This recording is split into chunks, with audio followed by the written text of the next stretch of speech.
Обжалване на потребност чужда помощ в експертно решение на ТЕЛК. За да може да се ползва социалната услуга личен асистент, е необходимо в експертното решение да бъде предвидено необходимостта от чужда помощ. ТЕЛК се произнася по потребността от чужда помощ при степен на увреждане над 90%.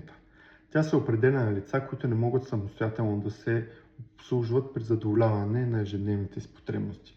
При хранене, хигиена, обличане, придвижване и други. При психични заболявания чуждата помощ може да се определи и при 80% увреждане, в зависимост от естеството на заболяването и загубата на базисни и социални ключови умения, които правят невъзможно съществуването без контрол.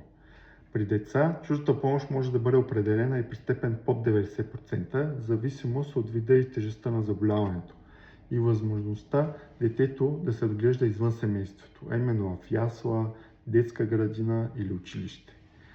ТЕЛК се произнася относно чуждата помощ и при 80% увреждане, ако поне едно от съпътстващите заболявания обуславя 50% трайно намалена работоспособност.